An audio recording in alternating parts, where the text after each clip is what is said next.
नमस्कार मित्रों, आप सभी लोगों का संसार मानस पर बहुत बहुत स्वागत है। आज सोमवती अमावस्या है और बहुत सारे श्रद्धालु आज के दिन श्रद्धा और मनन से व्रत करते हैं। आज का वीडियो सोमवती अमावस्या व्रत कथा के ऊपर है, तो चलिए सुनते हैं सोमवती अमावस्या की व्रत कथा। उससे पहले जो लोग इस चैनल पर पहली बार आए हैं, इसे सब्सक्राइब जरूर कर लें। सोमवती अमावस्या व्रत कथा के अनुसार एक गरीब ब्राह्मण परिवार था। उस परिवार में पति पत्नी एवं उसकी एक पुत्री भी थी। उनकी पुत्री समय के गुजरने के साथ साथ धीरे धीरे बड़ी होने लगी। उस पुत्री में बढ़ती उम्र के साथ सभी स्त्रियोचित सगुणों का विकास हो रहा था। वह कन्या सुंदर, संस्कारवान एवं गुणवान थी, परंतु गरीब होने के कारण उसका विवाह नहीं हो पा रहा था। एक दिन उस ब्राह्मण के घर एक साधु महाराज पधारे। साधु उस कन्या के सेवा भाव से अत्यधिक प्रसन्न हुए। कन्या को लंबी आयु का आशीर्वाद देते हुए साधु ने कहा कि इस कन्या के हाथ में विवाह योग्य रेखा नहीं है। तब ब्राह्मण दंपत्ति ने साधु से इसका उपाय पूछा। कन्या ऐसा क्या करे कि उसके हाथ में विवाह योग बन जाए। साधु महाराज ने कुछ देर विचार करने के पश्चात अपनी अंतर्दृष्टि में एक ध्यान करके बताया कि कुछ ही दूरी पर एक गांव में सोना नाम की एक धोबिन महिला अपने बेटे और बहू के साथ रहती है, जो बहुत ही आचार विचार एवं संस्कार संपन्न तथा पतिपरायण है। यदि यह सुकन्या उस धोबिन की सेवा करे और वह महिला इसकी शादी में अपने मांग का सिंदूर लगा दे तथा उसके बाद इस कन्या का विवाह हो जाए, तो इस कन्या का वैधव्य योग मिट सकता है।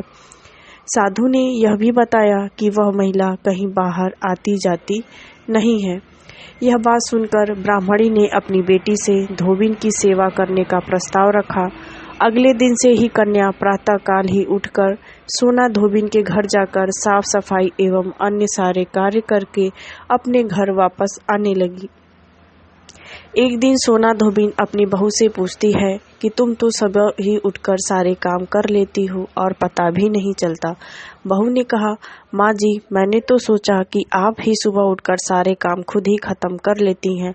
मैं तो देर से सुबह उठती हूँ। यह सब जानकर दोनों सास बहू घर की निगरानी करने लगी कि कौन है जो सुबह ही घर का सारा काम करके चला जाता है। कई दिनों के बाद धोबिन ने देखा कि एक कन्या मुंह ढके अंधेरे में घर में आती है और सारे काम करने के बाद चली जाती है। जब वह जाने लगी तो सोना धोबिन उसके पैरों पर गिर पड़ी। पूछने लगी कि आप कौन हैं और इस तरह छुपकर मेरे घर की चाकरी क्यों करती हैं। तब कन्या ने साधु द्वारा कही गई सारी बात बताई। सोना धोबिन पति परायण थी, अतः उसमें तेज था। वह तैयार हो गई। सोना धोबिन के पति थोड़ा अस्वस्थ थे। उसने अपनी बहू से अपने लौट आने तक घर पर ही रहने को कहा। सोना धोबिन ने जैसे ही अपने मांग का सिंदूर उस कन्या की मांग में लगाया, सोना धोबिन का पति मर गया। उसे इस बात का पता चल गया। वह घर से निराजल ही चली थी, यह सोचकर कि रास्ते में कहीं पीपल का पेड़ मिलेगा तो उसकी भंवरी देकर और उसकी परिक्रमा करके ही जल ग्रहण करेगी। उस दिन सोमवती अमावस्या थी। ब्राह्मण के घर मिले पुए पकवान की जगह उसने ईंट के टुकड़ों से 108 बार भंवरी देकर 108 बार पीपल के पेड़ की परिक्रमा की और उसके बाद जल ग्रहण किया। ऐसा करते ही उसके पति के मृत शरीर में वापस जान आ गई और सोना धोबिन का पति फिर से जीवित हो उठा।